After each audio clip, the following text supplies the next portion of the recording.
Bismillahirrahmanirrahim. Assalamu alaikum dear students.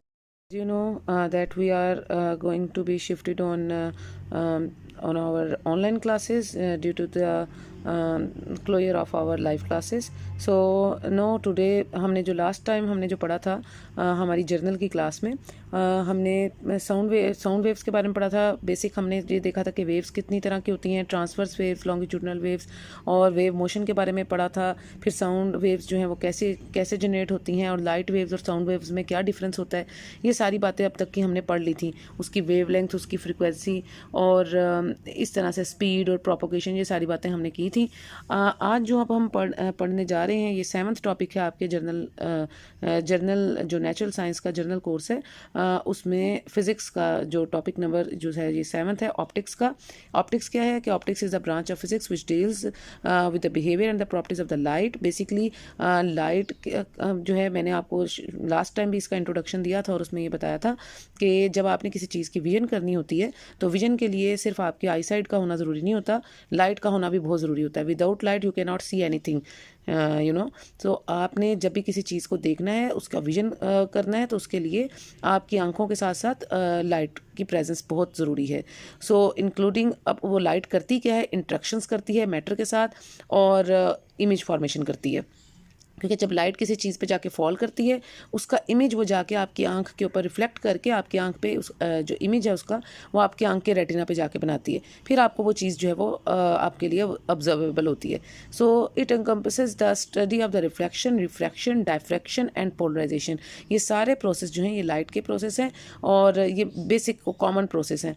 तो light जो है वो रिफ्लेक्ट भी करती है, रिफ्रैक्ट भी करती है, डायफ्रैक्ट भी कर सकती है, यानी सीधी जाती जाती है अपनी पाथ से जो है वो डिस्पर्स भी कर सकती है, फैल भी सकती है ना, तो मुड़ भी सकती है। और रिफ्लेक्शन ये होता है जिसमें लाइट जब सीधी जाती है तो टकरा के वापस आ जाती है, उसे रिफ्लेक्शन कहते हैं। ये भी मैंने आपको डिफरेंस बताया था, एल के साथ जो है वो रिफ्लेक्शन वो तब होता है जब लाइट सीधी सीधी जाके टकरा के वापस आ जाए।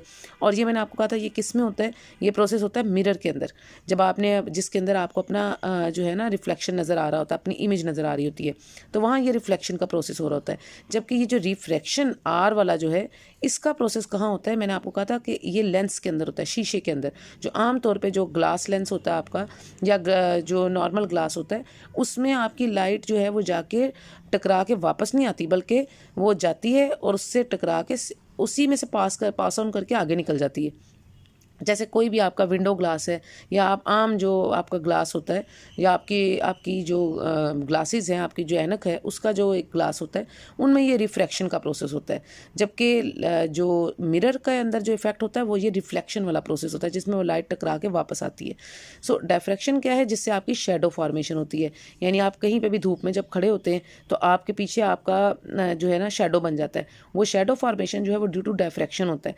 डायफ्रैक्शन इसलिए होता है क्योंकि बेंडिंग ऑफ लाइट जो हो जाती है आपके ऊपर और नीचे से, बेसिकली लाइट जो है वो बेंड हो जाती है, क्योंकि लाइट आप में से पास नहीं कर सकती। ओपेक ऑब्जेक्ट्स जो होती हैं जिनमें से लाइट पास नहीं कर सकती, वहाँ पे ये डायफ्रैक्शन का प्रोसेस होके उन चीज़ों का इमेज बन जाता है। और जिन चीज़ों में से लाइट पास कर जाती है उनकी शेडो फॉर्मेशन नहीं हो सकती। सो शेडो फॉर्मेशन का प्रोसेस जो लाइट की वजह से होता है वो डायफ्रैक्शन के ज़रिए से होता है। पोलराइजेशन का इफेक्ट क्या है, पोलराइजेशन में जो हम पोलराइड सन ग्लासेस इस्तेमाल करते हैं, जब आगे अब बहुत गर्मियों के दिन आएंगे तो हम देखेंगे कि पोलराइजेशन का जो इफ़ेक्ट है, अगर वो ना करें, वो पोलराइड सन ग्लासेस हम नहीं यूज़ करते, तो वो सारी की सारी लाइट जो सन लाइट से हमारी सीधी डायरेक्ट हमारी आंखों में जाती है, वो हमारी जो है ना आइज़ को डैमेज कर देती है। तो फिर वहाँ पर हमें पोलराइड सन ग्लासेस को इस्तेमाल करते हैं, क्योंकि मैंने आपको बताया था कि लाइट जो है उसके पास डुअल प्रॉपर्टी है। डुअल प्रॉपर्टी क्या है कि लाइट आपकी एक ट्रांसवर्स वेव भी है और साथ ही साथ लाइट जो है वो इलेक्ट्रोमैग्नेटिक वेव भी होती है। तो लाइट जब स्पेस से, सूरज से आप तक पहुंचती है, बीच में स्पेस आ जाता है, खाली जगह आती है, तो वो बगैर किसी मीडियम के आप तक पहुंच जाती है और विद इन मीडियम भी वो मूव कर सकती है। जैसे जब वो ज़मीन पे आती है तो फिर हवा से भी और शीशे से, पानी से, हर चीज़ से वो पास कर सकती है। तो एक ट्रांसवर्स मैकेनिकल वेव भी है। तो इसलिए पोलराइजेशन का जो प्रोसेस लाइट करती है वो चूँकि एक ट्रांसवर्स वेव है, तो उसकी ये प्रॉपर्टी है कि वो सिर्फ एक डायरेक्शन में लाइट को फ्लो कराएगा। पोलराइजेशन वो प्रोसेस होता है जिसमें लाइट जो इस तरह डिस्पर्स करके इधर उधर फैली हुई आप तक पहुंचती है, वो एक डायरेक्शन वाली लाइट सिर्फ आप तक पहुंचेगी, और जो इधर उधर की डिस्पर्सिव लाइट होती है वो आपकी आंखों को बैडली इफेक्ट कर सकती है तेज़ धूप में और गर्मी में, वो आपकी आंखों तक नहीं पहुंचती अगर आपने पोलराइज्ड सन ग्लासेस इस्तेमाल किए होते हैं। तो ये पोलराइजेशन का प्रोसेस होता है, और इस पोलराइजेशन के प्रोसेस से ही आपको पता चला था कि light basically mechanical transverse mechanical wave भी है।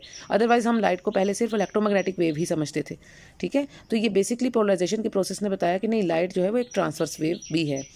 उसके अलावा भी और बहुत सारे प्रोसेस, अब्जॉर्प्शन का प्रोसेस भी होता है कि लाइट जो है वो बड़ी बड़ी बिल्डिंग्स के अंदर जिनमें से पास नहीं कर सकती उनमें अब्जॉर्ब हो जाती हैं। तो ये सारी प्रॉपर्टीज़ जो किसी भी वेव की हो सकती हैं वो लाइट की भी हैं। तो ये ऑप्टिक्स जो है बेसिकली वो लाइट की प्रॉपर्टीज़ के साथ और आपकी विजन की प्रॉपर्टीज़ के साथ डील करते हैं, और लाइट कैसे हेल्प करती है आपकी विजन में उसके साथ डील करती है ये ऑप्टिक्स। सो इस ऑप्टिक्स में सबसे पहले दो मेन प्रोसेस हैं लाइट के, एक रिफ्लेक्शन ऑफ लाइट और दूसरा रिफ्रैक्शन। अब रिफ्लेक्शन ऑफ लाइट का मतलब है जैसे कि मैंने अभी आपको बताया कि when the light travelling in a certain medium falls on a surface another medium, a part of it turns back in the same medium, this is called the reflection of light. इसकी अच्छी example ये है कि जब आप mirror देखते हैं, शीशा देखते हैं, तो क्या होता है कि लाइट जो है वो जाके फॉल करती है शीशे के ऊपर। अब शीशा जो है वो एक ग्लास का बना हुआ है, ठीक है ना, जो मिरर है आपका। अब वो ग्लास से जब लाइट टकराती है तो वो रिफ्लेक्ट करके हवा से गुजरती हुई आपकी आंखों तक पहुँचती है। अब हवा इज़ अनदर मीडियम, ठीक है ना। तो दो मीडियम आ रहे हैं ना, एक तो लाइट हवा से पहले गई शीशे के ऊपर, ठीक है, और शीशा जो है वो एक ग्लास है, तो वो जो है क्या कहते हैं वो उसका मीडियम चेंज हो गया, वो डेंसर है ना हवा के मुकाबले में, तो शीशा इज़ अ डेंसर मीडियम। और जब वो शीशे से टकराई, डेंसर मीडियम से टकरा के वो वापस आ गई हवा में, और हवा से गुजरती हुई आपकी आंखों तक पहुंची। तो ये जो रिफ्लेक्शन है इसमें क्या होता है कि एक मीडियम से दूसरे मीडियम में जब लाइट ट्रेवल करती है तो उसका कुछ हिस्सा वापस आ जाता है टकरा के आपकी आंख की तरफ, और इन द सेम मीडियम, तो आपको किसी चीज़ का विजन क्लियर हो जाता है। तो रिफ्लेक्शन बेसिकली जो है ना वो ये है कि लाइट एक मीडियम से दूसरी मीडियम में जब ट्रैवल करती है और वो टकरा के वापस आ जाती है एक ही पहले वाले मीडियम में, तो उसे हम रिफ्लेक्शन कहते हैं। जैसे हवा से लाइट गई, शीशे से टकराई, वापस हवा में आ गई, ठीक है, तो उसको हम रिफ्लेक्शन ऑफ लाइट कहते हैं। अब इसके लॉज हैं। पहला लॉ इसका ये है कि incident ray, the normal and the reflected ray at the point of incidence all lie in the same plane. अब ये मैंने आपको लास्ट टाइम इसका बताया था कि इंसिडेंट रे कौन सी होती है, नॉर्मल कौन सी होती है, और रिफ्लेक्टेड रे कौन सी होती है। अब इन तीनों को आगे हम देख भी लेते हैं डायग्राम में। आपको ये सारी एक ही प्लेन में, वो कहते हैं कि ये सारी रेज जो हैं ये एक ही सेम प्लेन में एग्जिस्ट करती हैं। कैसे, वो हम देखते हैं भी इधर आगे। ये देखें, ये एक डायग्राम है, इसमें आपको नज़र आ रहा है कि ये इंसिडेंट रे है और ये रिफ्लेक्टेड रे है। इसके बीच में अगर आप एक 90 अपनी प्रकार रख के या डी रख के एक सीधा 90 डिग्री का एंगल लगा लें, 90 डिग्री के एंगल पे एक लाइन लगा लें, तो ये आपकी नॉर्मल रे होगी, ठीक है, सेंटर में। तो दिस इज़ नॉर्मल, ठीक है। अब उन्होंने कहा इंसिडेंट रे, नॉर्मल रे और रिफ्लेक्टेड रे, और ये सारी की सारी एक ही प्लेन में एग्जिस्ट कर रही है ना, ठीक है। ये नहीं हो रहा कि ये इधर से आ रही है और दूसरी तरफ जा रही है, ये एक ही जगह पे एग्जिस्ट कर रही हैं सेम प्लेन में।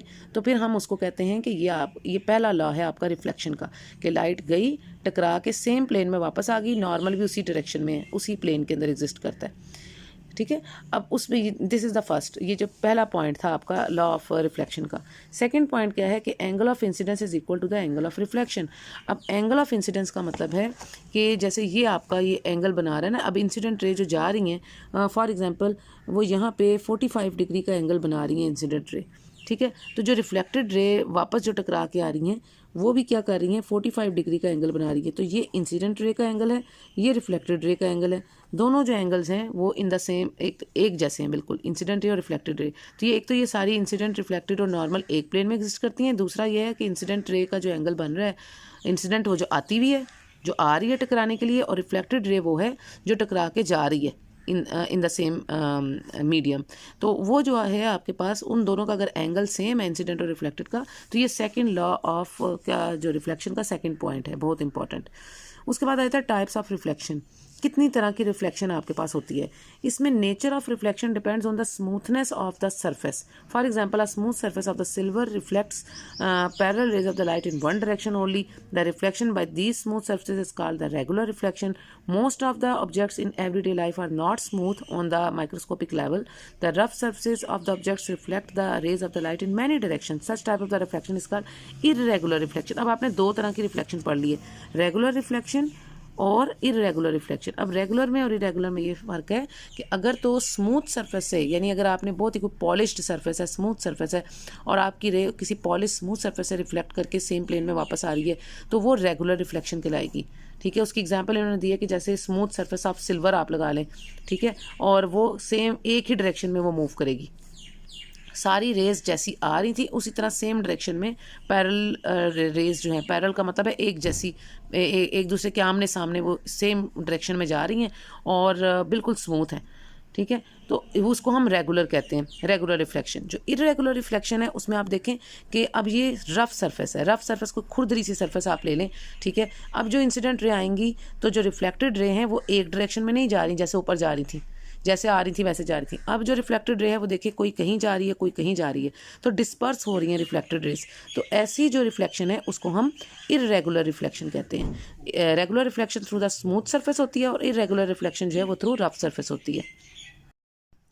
अब जो सेकंड मेन प्रॉपर्टी है लाइट की, जैसे पहले हमने रिफ्लेक्शन के बारे में सारा पढ़ा, उसकी दोनों टाइप्स भी पढ़ ली और हमने देख ली कि रेगुलर रिफ्लेक्शन क्या होती है और इरेगुलर रिफ्लेक्शन क्या होती है। तो अब रिफ्रैक्शन ऑफ लाइट की तरफ आ जाएं।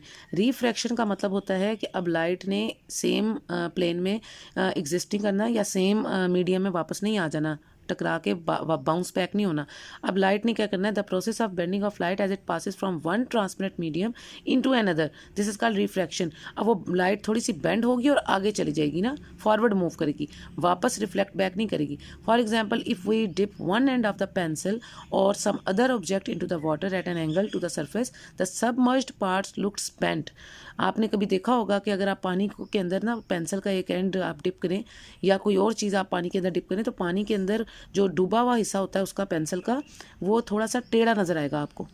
वो इसीलिए टेढ़ा नज़र आता है कि वो जो लाइट जो उसके ऊपर जाके फॉल करती है, हवा से जा रही होती है लाइट, और जब ग्लास के वो जो पानी है वाटर मीडियम के अंदर वो मूव करती है, तो क्या होता है कि उसकी लाइट टकरा के वापस नहीं आ जाती, बल्कि थोड़ा सा उसके अंदर मूव करती है। और जब पानी के अंदर मूव करेगी, थोड़ी सी बेंडिंग करेगी, तो आपका वो जो पानी का जो इमेज आपको नज़र आ रहा होगा, जो डूबा हुआ हिस्सा होगा जो पेंसिल का, वो आपको थोड़ा सा बेंड नज़र, जो है टेढ़ा नज़र आएगा, आपको बेंट नज़र आएगा। तो ये वजह होती है कि वो होता है ड्यू टू रिफ्रैक्शन की वजह से। इट्स इमेज डिस्प्लेस्ड, वो थोड़ा सा हिला हुआ होता है, उसका इमेज डिस्प्लेस्ड होता है because the light coming from the under water portion of the object changes direction as it leaves the water. क्योंकि वो जो पानी के अंदर वाला पोर्शन होता है उस ऑब्जेक्ट का, उसकी डायरेक्शन थोड़ी सी चेंज हो गई होती है, तो इस वजह से वो आपको लगता है कि वो पेंसिल का वो हिस्सा टेढ़ा है, हालांकि वो टेढ़ा नहीं होता, आपने सिर्फ पानी में जो हिस्सा डिप किया होता है वो आपको टेढ़ा नज़र आ रहा होता है। तो ये वो होता है ड्यू टू रिफ्रैक्शन। तो ये दो इंपॉर्टेंट प्रोसेस हैं आपकी ऑप्टिक्स के अंदर, एक तो रिफ्लेक्शन का प्रोसेस मैंने आपको बताया और दूसरा रिफ्रैक्शन का प्रोसेस आपको बताया। तो दोनों में फ़र्क मेन यही है कि रिफ्लेक्शन में लाइट टकरा के वापस चली जाती है इन द सेम मीडियम, जबकि रिफ्रैक्शन में लाइट जो है वो टकरा के वापस नहीं जाती, वो आगे चली जाती है, थोड़ी सी बेंड करती है, मुड़ती है और आगे को निकल जाती है। तो ये दोनों में मेन डिफरेंस था। अब उसमें ये उन्होंने आपको रिफ्रैक्शन का दिखाया हुआ है कि इस तरह ये ग्लास के अंदर जब आपने पेंसिल डिप की हुई है, तो जो हिस्सा उस ग्लास के अंदर है वो थोड़ा सा आपको बेंड नज़र आएगा, टेढ़ा नज़र आएगा, और जो बाहर है वो आपको बिल्कुल सीधा नज़र आ रहा है। अब ये लॉज ऑफ रिफ्रैक्शन, जैसे आपने लॉज ऑफ रिफ्लेक्शन पढ़े हैं, इस तरह लॉज ऑफ रिफ्रैक्शन भी हैं। दो लॉज पढ़े थे आपने रिफ्लेक्शन के, एक तो आपने कहा था कि इंसिडेंट रे, रिफ्लेक्टेड रे और नॉर्मल रे सेम प्लेन में एग्जिस्ट करती हैं। दूसरा आपने कहा था angle of incidence angle of reflection के बराबर होता है। अब लॉज ऑफ रिफ्रैक्शन ये है कि incident ray, reflected ray and normal at the point of incidence all lie in the same plane. ये भी ऑलमोस्ट वही बात कर रहा है कि पॉइंट ऑफ इंसिडेंस के ऊपर इंसिडेंट रे, अब पहले रिफ्लेक्टेड रे होती थी, अब रिफ्रैक्टेड रे है। ठीक है, जो बेंट हो, जो थोड़ी सी बेंट हो रही है उसको रिफ्रैक्टेड रे कहेंगे। तो इंसिडेंट रे, रिफ्रैक्टेड रे और नॉर्मल, वो जो उन दोनों के सेंटर में होता है, वो तीनों एक ही पॉइंट ऑफ इंसिडेंस में, एक ही प्लेन में एग्जिस्ट करेंगी। पॉइंट ऑफ इंसिडेंस कौन सा होता है? वो पॉइंट जिसपे वो आपस में, यानी ये अगर प्लेन है ना आपका, तो इस प्लेन पे ये आपकी इंसिडेंट रे है और जो रिफ्रैक्टेड रे है ये पॉइंट ऑफ इंसिडेंस है। ठीक है, जिस पे वो रे आके उस मीडियम के ऊपर जो है वो स्ट्राइक कर रही है, तो this is the point of incidence. और फिर ये थोड़ी सी बेंड होके, रिफ्लेक्शन में तो क्या होता था ऊपर चली जाती है ना वापस, अब वो वापस नहीं जाएगी, रिफ्लेक्शन में क्या होगा, थोड़ी सी बेंड होगी और बेंड होके आगे को निकल जाएगी। ठीक है, तो ये जो है ना आपकी, अब ये आपकी इंसिडेंट रे है और ये आपकी रिफ्रैक्टेड, ठीक है, डायरेक्शन भी बना लें। रिफ्रैक्टेड रे, ये पॉइंट ऑफ इंसिडेंस है, और इन दोनों के बीच में अगर आप डी रख के या अपनी जो प्रोटेक्टर रख के इस तरह सेंटर में अगर आप 90 डिग्री एंगल पे लाइन लगाते हैं, दिस इज़ नॉर्मल, तो ये बीच में नॉर्मल रे होती है। तो ये तीनों जो है पॉइंट ऑफ इंसिडेंस के ऊपर, ये तीनों एक ही पॉइंट पे एग्जिस्ट करती है ना, इंसिडेंट रे, नॉर्मल और रिफ्रैक्टेड, जो थोड़ी सी बेंट होकर आगे जा रही है, ये तीनों एक ही पॉइंट के ऊपर एग्जिस्ट करेंगी इन द सेम प्लेन। अच्छा, उसके बाद number 2, the ratio of the sine of the angle of incidence to the angle of refraction is always equal to a constant. उस कांस्टेंट का क्या नाम होता है? उस कांस्टेंट का नाम एन, जिसको कह रहे हैं वो एन होता है refractive index. And this is very important law है ये, वो इसको कहते हैं स्नेल्स लॉ। स्नेल्स लॉ क्या है कि स्नेल्स लॉ कहता है कि आपका साइन ऑफ, ये यहाँ पे ये मिसिंग हुई हुई है, ये sine of angle of incidence है। आप इसके साथ इस तरह एंगल का निशान भी लगा सकते हैं कि sine of angle of incidence divided by sine of angle of refraction, that should be equal to constant which is equal to n, जिसको हम एन कहते हैं और उसको हम रिफ्रैक्टिव इंडेक्स कहते हैं। तो ये जो ratio of sine of angle of incidence to the sine of angle of refraction है, इसको refractive index of the second medium कहते हैं with respect to the first medium. ठीक है, पहले मीडियम के, क्योंकि पहले मीडियम से आपकी, फॉर एग्जांपल यहाँ पे एयर थी, हवा से आपकी रह गई और किस में चली गई? ये point of angle of incidence के बाद ये नीचे सारा क्या है? ये सारा पानी है, वाटर। तो वाटर जो है वो आपका भारी मीडियम है, डेंसर मीडियम है ना। तो बाहर पहले वो हवा से एक मीडियम था, अब एक मीडियम से दूसरे मीडियम में वो ट्रैवल की। तो ये जो एक मीडियम से दूसरे मीडियम में वो कर रही है, तो आपका जो रिफ्रैक्टिव इंडेक्स है वो रेशियो है sine of angle of incidence जो है ऑफ द सेकंड मीडियम, यानी एंगल ऑफ इंसिडेंस जो है वो आपकी फर्स्ट मीडियम में बन रही है, और एंगल ऑफ रिफ्रैक्शन यहाँ पे बन रहा है ना आपका एंगल ऑफ इंसिडेंस, यहाँ बनेगा एंगल ऑफ इंसिडेंस एयर में, और एंगल ऑफ रिफ्रैक्शन आपका यहाँ बन रहा है आपका वाटर के अंदर। ठीक है, तो अब आपका वो जो रेशियो है sine of angle of incidence to the sine of angle of refraction, वो बेसिकली आपको सेकंड मीडियम की, यानी वाटर की रिफ्रैक्टिव इंडेक्स देगा विद रिस्पेक्ट टू एयर। ठीक है, तो सेकंड मीडियम की रिफ्रैक्टिव इंडेक्स आप कैलकुलेट करेंगे फर्स्ट मीडियम के लिहाज से। तो ये आपका फार्मूला है sine of angle of incidence to the sine of angle of refraction, and this is equal to N. और इसका बड़ा इंपॉर्टेंट ये लॉ है, इसको हम स्नेल्स लॉ कहते हैं। ठीक है, तो जब भी आपको कहेंगे कि डिफाइन स्नेल्स लॉ, तो ये स्नेल्स लॉ है आपका कि ratio of the sine of angle of incidence to the sine of angle of refraction is equal to the refractive index of the medium. और इसकी मदद से हम क्या करते हैं? हम refractive index of the second medium निकालते हैं with respect to the first medium. तो ये आपका लॉ ऑफ, दो लॉज थे रिफ्रैक्शन के। और ये जो दो लॉज आपने रिफ्रैक्शन के पढ़े हैं, उसके बाद आप स्पीड ऑफ लाइट जो है मीडियम में वो कैलकुलेट कर सकते हैं। स्पीड ऑफ लाइट कैलकुलेट करने का, रिफ्रैक्शन ऑफ द लाइट अगर आपने देखी है तो is caused by the difference in the speed of the light in different media. अब देखिए ना, मैंने कहा कि बाहर एयर है और अंदर वाटर है, तो ये हमें अच्छी तरह पता है, कॉमन सेंस की बात है कि हवा में जो स्पीड ऑफ लाइट है वो ज़्यादा होगी as compared to the water, क्योंकि हवा जो है वो हल्का मीडियम है, वाटर जो है वो डेंसर मीडियम है, भारी मीडियम है। तो यहाँ स्पीड ज़्यादा होगी हवा में, वाटर में स्पीड कम होगी। तो हम क्या कर सकते हैं? हम लाइट की स्पीड जो है दो डिफरेंट मीडिया की में जो चेंज आ रहा है रिफ्रैक्शन ऑफ लाइट की मदद से, हम difference in speed of light जो है वो कैलकुलेट कर सकते हैं डिफरेंट मीडिया में। हवा में भी स्पीड ऑफ लाइट कैलकुलेट कर सकते हैं, वाटर में भी स्पीड ऑफ लाइट कैलकुलेट कर सकते हैं। For example, the speed of light in the air जो है वो तकरीबन वो पूरी 3 × 10⁸ मीटर पर सेकेंड होती है। However when the light travels through a medium such as water, जब वो वाटर या ग्लास में जाती है, तो ग्लास और वाटर का चूंकि वो एक डेंसर मीडियम है, उसकी रिफ्रैक्टिव इंडेक्स भी ज़्यादा होती है। तो उसमें क्या होती है कि उसमें क्या होता है कि आपकी जो स्पीड ऑफ वाटर के अंदर या ग्लास के अंदर ये इंक्रीजेज नहीं है, सॉरी, इसको डिक्रीज़ कर लें। ठीक है, ये आपकी स्पीड ऑफ लाइट जो है वो डिक्रीज, जैसे जैसे मीडियम डेंसर होता जाता है आपकी स्पीड जो है वो डिक्रीज़ होती जाती है। तो इसको आप इधर यहाँ पे करेक्शन कर लें। तो speed of light in the water जो है देखें वो तकरीबन 2.3 × 10⁸ मीटर पर सेकेंड है। सबसे पहले स्पीड ऑफ लाइट थी हवा में, जो सबसे हल्का मीडियम था, वो थी 3 × 10⁸ मीटर पर सेकेंड। हवा के बाद जब वो अगर पानी आप लेंगे तो वहाँ पर जाके स्पीड थोड़ी सी कम हुई, 2.3 × 10⁸ मीटर पर सेकेंड होगी। जबकि ग्लास जो कि इन दोनों से भारी है, उसमें स्पीड ऑफ लाइट तकरीबन 2 × 10⁸ मीटर पर सेकेंड हो जाएगी। तो जैसे जैसे आप डेंसर मीडियम में मूव करते जाएंगे, हल्के से भारी की तरफ मूव करेंगे मीडियम में, तो आपकी स्पीड ऑफ लाइट और ज़्यादा कम होती जाएगी। तो ये जो है स्पीड ऑफ लाइट को हम डिफरेंट मीडिया में इस तरह से कैलकुलेट कर सकते हैं। उसके बाद जो रिफ्रैक्टिव इंडेक्स है, the refractive index of the medium is the ratio of the speed of light C. Speed of light को सी से रिप्रेजेंट करते हैं। ठीक है, तो ये आप सी को ठीक कर लें। Ratio of the speed of light c in the air, ठीक है, स्पीड ऑफ लाइट सी है एयर में, to the speed of light v in any medium. तो स्पीड ऑफ लाइट सी जो है हम उसको चूँकि वो सबसे ज़्यादा होती है उसको हम सी से रिप्रेजेंट करते हैं हवा में, और स्पीड जो है v of the light in any other medium उसको हम लेते हैं। तो रिफ्रैक्टिव इंडेक्स का एक फार्मूला आपने पीछे पढ़ा स्नेल्स लॉ से कि रिफ्रैक्टिव इंडेक्स बराबर होती है ratio of the sine of angle of incidence to the sine of angle of refraction. दूसरा फार्मूला रिफ्रैक्टिव इंडेक्स का यहाँ से आप निकाल सकते हैं, ये वही रिफ्रैक्टिव इंडेक्स है जो अभी आपने पढ़ी है पीछे, जिसको आप एन कह रहे थे ना, तो यहाँ पे भी आप रिफ्रैक्टिव इंडेक्स को एन से रिप्रेजेंट कर सकते हैं। तो रिफ्रैक्टिव इंडेक्स एन जो है आपके पास वो क्या है आपके पास, this is equal to the speed of light in the air divided by speed of light in any medium. So n is equal to c over v. ये फार्मूला जो है ये आप रिफ्रैक्टिव इंडेक्स का अनदर फार्मूला ये भी use कर सकते हैं, और ये वाला फार्मूला भी आप रिफ्रैक्टिव इंडेक्स को कैलकुलेट करने के लिए यूज़ कर सकते हैं। दोनों फार्मूलाज रिफ्रैक्टिव इंडेक्स के, ठीक है। और उसके बाद जो लास्ट पॉइंट है इस ऑप्टिक्स में वो ये है टोटल इंटरनल रिफ्लेक्शन, यानी आपकी लाइट बाहर बिल्कुल ना जाए, सारी की सारी अंदर रहे। इंटरनल का मतलब है अंदर रहेगी लाइट, और टोटली इंटरनल रिफ्लेक्शन होगी लाइट की, बाहर कोई भी डिस्पर्शन या इधर उधर बिखरेगी नहीं light. So when a ray of light travelling in a denser medium, तो टोटल इंटरनल रिफ्लेक्शन तब होती है जब आपकी ray of light denser medium में एंटर करती है into the rare medium, it bends away from the normal.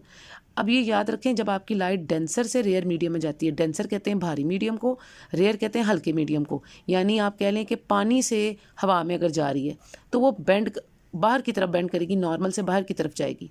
If the angle of incidence increases, और अगर आप एंगल ऑफ इंसिडेंस को बढ़ा दें, वो अब आपको पता चल जाना चाहिए कि एंगल ऑफ इंसिडेंस किसको कहते हैं, जिस पे आके वो टकराती है एक मीडियम से दूसरे मीडियम की जो बाउंड्री से जब वो टकराती है वो एंगल ऑफ इंसिडेंस होता है। The angle of refraction also increases, अगर एंगल ऑफ इंसिडेंस को फॉर एग्जाम्पल ये एंगल ऑफ इंसिडेंस पहले 45 डिग्री था, तो अब अगर हम उसको बढ़ा के 60 करेंगे तो क्या होगा, आपका एंगल ऑफ रिफ्रैक्शन जो है वो भी इंक्रीज़ करेगा, वो भी अगर पहले 45 था वो 60 हो जाएगा। So for a particular wave of the angle of incidence the angle of refraction becomes 90 degree, और ऐसा करते करते अगर हम उसको बढ़ाते बढ़ाते 90 डिग्री पे ले जाए, 90 डिग्री किसके साथ बन रहा है, नॉर्मल के साथ, ये जो सेंटर में नॉर्मल है ना ये 90 डिग्री का एंगल बना रहा है। एंगल ऑफ आपका ऐसा एंगल ऑफ इंसिडेंस जिसको आप बढ़ा रहे हैं, तो एंगल ऑफ इंसिडेंस तो कोई ख़ास एंगल होगा, लेकिन उस खास एंगल पे जो एंगल ऑफ रिफ्रैक्शन है अगर वो 90 डिग्री हो जाता है, ये मेन बात है। यानी ऐसा एंगल ऑफ इंसिडेंस जिस पे आपका एंगल ऑफ रिफ्रैक्शन जो है वो 90 डिग्री हो जाए, तो वो ख़ास जो उसको हम क्रिटिकल एंगल कहते हैं। तो angle of incidence that causes the refracted ray in the rare medium to bend through 90 degree, this is called critical angle. उस एंगल को हम क्रिटिकल एंगल कहते हैं। क्रिटिकल एंगल कौन सा एंगल है, एंगल ऑफ इंसिडेंस है, लेकिन ये कोई आम एंगल ऑफ इंसिडेंस नहीं है, ये वो वाला एंगल ऑफ इंसिडेंस है जिस पे आपका एंगल ऑफ रिफ्रैक्शन जो है वो 90 डिग्री हो जाता है। तो ये जो आपका एंगल ऑफ इंसिडेंस जहाँ पे आपने बनाया है, this angle of incidence would be equal to critical angle c के बराबर हो जाएगा अगर आपका एंगल ऑफ रिफ्रैक्शन जो है वो 90 डिग्री हो, ठीक है। तो फिर वो जो ख़ास इस एंगल को क्रिटिकल एंगल कहते हैं, एंगल ऑफ इंसिडेंस को। तो उस पे आपकी ये जब ये सिचुएशन होगी तो उस पे आपकी total internal reflection of light होगी। So when the angle of incidence जो है बिकम्स,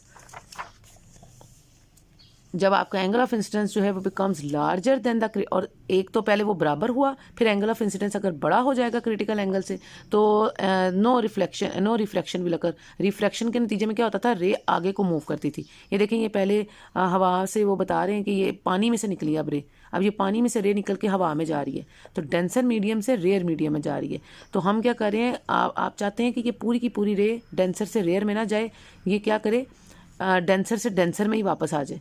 तो फिर क्या होगा कि ये देखें हम उसका एंगल ऑफ इंसिडेंस यहाँ पे जो है वो बढ़ाते जाएंगे, आहिस्ता आहिस्ता वो जो आपकी रिफ्रैक्टेड रे है वो 90 डिग्री को अप्रोच करती जाएगी और बिल्कुल पहले वो इस बाउंड्री के ऊपर आ जाएगी, और फिर क्या होगी, आफ्टर सम टाइम वो बिल्कुल आपकी डेंसर मीडियम के अंदर वापस आ जाएगी। और ये सब कैसे हुआ, जब हमने एंगल ऑफ इंसिडेंस को इंक्रीज़ किया। अब ये देखिए ये एंगल ऑफ इंसिडेंस कितना है, ये ऑलमोस्ट इस वक्त 20 डिग्री है फॉर एग्जांपल। ये एंगल ऑफ इंसिडेंस कितना है, ये तकरीबन आप लगा लें 30 to 35 डिग्री होगा। और ये जो एंगल ऑफ इंसिडेंस है ये तकरीबन 45 के करीब है। तो ये जो एंगल ऑफ इंसिडेंस है जिस पे आपका एंगल ऑफ रिफ्रैक्शन जो पहले बाहर था, जो पहले रे रिफ्रैक्टेड रे पहले बाहर थी, वो पहले बाउंड्री के ऊपर आई बढ़ाते और फिर वो बिल्कुल वो रे जो है वो वापस पानी के अंदर वापस आ गई। तो ऐसे एंगल ऑफ इंसिडेंस को जिस पे आपका एंगल ऑफ रिफ्लेक्शन 90 डिग्री के बराबर हो जाए, उस एंगल को क्रिटिकल एंगल कहते हैं, and this is known as total internal reflection. ठीक है, अब आपकी टोटल इंटरनल रिफ्लेक्शन हो गई है, जो रे बाहर जा रही थी पहले रिफ्लेक्ट करके, अब वो भी बाहर नहीं जा रही, वो भी टोटली अंदर को ही आ रही है। ठीक है, डेंसर से डेंसर में ही वापस आ रही है, पानी से पानी में ही वापस आ रही है, हवा में कोई भी रे नहीं जा रही। तो यही वो वजह है जिसकी वजह से क्या होता है कि हमारी वो जो हमारी जो बड़ी बड़ी जो ऑप्टिकल वायर्स होती हैं ना, यानी जो कंप्यूटर केबल वायर्स होती हैं, तो वो और जो टेलीफोन की जो वायर्स होती हैं, ठीक है, जो तार वाला फ़ोन होता है, उनमें क्या होता है कि सिग्नल लॉस का अगर आप अच्छा ऑप्टिकल फाइबर इस्तेमाल करें तो वहाँ उसमें होती है ये टोटल इंटरनल रिफ्लेक्शन। तो वो जो सिग्नल है वो बाहर को नहीं जाता, सारे का सारा सिग्नल उस तार के अंदर रहता है, और जब वो सारा का सारा सिग्नल तार के अंदर रहेगा, टोटल इंटरनल रिफ्लेक्शन होगी, तो उसके नतीजे में आपका कोई भी जो आगे जो आपको ज़रा सी वो जो शां शां की आवाज़ आती है, या वो जो ख़राब सिग्नल की वजह से वो आवाज़ डिस्टॉर्टेड नहीं होगी, और आपको क्लियर जो है वो आवाज़ और क्लियर सिग्नल जो है वो मिलेगा due to this total internal reflection की वजह से। ठीक है, और लास्ट पॉइंट है डिस्पर्शन ऑफ लाइट का, आपकी ऑप्टिकल जो है फिजिक्स ऑफ ऑप्टिक्स में, उसमें क्या है डिस्पर्शन का मतलब है कि light refers to the phenomena where the white light separates into its component colours when passing through a prism और a similar refractive medium. This occurs because different wavelengths of the light bend by different amount as they pass through the medium, causing them to spread out and create a spectrum. अभी आपको ये हम बचपन में करते थे, हो सकता है आपने भी किया हो, कि प्रिज्म होता है एक, और उस प्रिज्म को अगर आप सूरज के आगे रखें, तेज़ जब सूरज की रोशनी हो तो उसके सामने रखें, तो वो जो लाइट इस पे आके फॉल करती है प्रिज्म के ऊपर, वो पीछे जाके रेनबो कलर्स बना देती है, पूरी स्पेक्ट्रम बना देगी। ठीक है, और वो जो स्पेक्ट्रम, विजिबल स्पेक्ट्रम आपको नज़र आ रहा होगा, वो रेड कलर से शुरू होगा, रेड ग्रीन ब्लू इस तरह करके, और जाके वो ख़त्म होता है वायलेट पे। तो रेड से लेके वायलेट तक आपको सारे कलर्स जो हैं वो नज़र आएंगे इसके अंदर, इस स्पेक्ट्रम में। ठीक है, तो ये आपका विजिबल स्पेक्ट्रम होता है, and this phenomenon is known as dispersion of light, जिसमें आपकी एक वाइट लाइट आती है, सनलाइट, और वो फिर 7 कलर्स जो कंपोनेंट ऑफ कलर्स जो है वो बना देती है, स्पेक्ट्रम बना देती है, और हर लाइट अलग अलग फॉल करता है। ये नहीं है कि सारी लाइट इकट्ठी हो जाए, मर्ज नहीं होती, वो अलग अलग कलर्स आपको जो नजर आ रहे होते हैं वो इसी वजह से नजर आ रहे होते हैं कि वेवलेंथ डिफरेंट होती है हर लाइट। रिफ्रैक्टिव इंडेक्स तो ग्लास का है ना, ग्लास तो आपने एक ही इस्तेमाल किया, लेकिन वेवलेंथ जो है अकॉर्डिंग टू द प्रिज्म जो है वो आप सिमिलर रिफ्रैक्टिव इंडेक्स का ले रहे हैं, लेकिन जो वेवलेंथ है लाइट की, वो हर लाइट की डिफरेंट वेवलेंथ और डिफरेंट फ्रीक्वेंसी होती है और डिफरेंट एनर्जी होती है, जिसकी वजह से आपका सेम ग्लास में से गुजरने के बावजूद वाइट लाइट जो है वो हर कलर डिफरेंट जगह पे फॉल करता है और आपको स्पेक्ट्रम नजर आता है। वो इस वजह से क्योंकि हर लाइट की डिफरेंट वेवलेंथ और डिफरेंट फ्रीक्वेंसी और डिफरेंट एनर्जी होती है। ठीक है, रिफ्रैक्टिव इंडेक्स ग्लास का है विच इज सेम, लेकिन वेवलेंथ ऑफ द लाइट जो है वो डिफरेंट है for every colour. Red light की वेवलेंथ अलग है, ब्लू लाइट की अलग है, ग्रीन की अलग है, एंड अप टू सोन। तो उस वजह से आपको वो स्पेक्ट्रम या रेनबो नजर आ रही होती है। अगर आप आसमान पे देखें बारिश के बाद, तो वो रेनबो कलर्स भी आपको इसी डिस्पर्शन ऑफ लाइट की वजह से नजर आ रहे होते हैं। तो ये जो डिस्पर्शन है, तो ये इफेक्ट आप प्रिज्म के अंदर आप इजिली देख सकते हैं। तो यहाँ तक आपकी फिजिक्स ऑफ ऑप्टिक्स थी। इंशाल्लाह जो है अब हम नेक्स्ट लेक्चर में आगे जो नेक्स्ट हमारी है वो करंट एंड रेजिस्टेंस और ये करंट इलेक्ट्रिसिटी के टॉपिक्स हैं, इसको हम आगे नेक्स्ट अपने फर्दर लेक्चर में करेंगे। अगर आपको कोई भी बात पूछनी है या डिस्कस करनी है, आप मुझे ग्रुप में चैट में बता सकते हैं, और आप मुझे कमेंट में भी अपनी अटेंडेंस जो है वो कमेंट में ज़रूर इंश्योर करें कि आपकी अटेंडेंस कमेंट बॉक्स के अंदर आपने लगाई हो। तो आगे इंशाल्लाह नेक्स्ट लेक्चर में अगर कोई भी प्रॉब्लम हो आप मुझसे डिस्कस कर सकते हैं। Until the next lecture, take care. Allah Hafiz.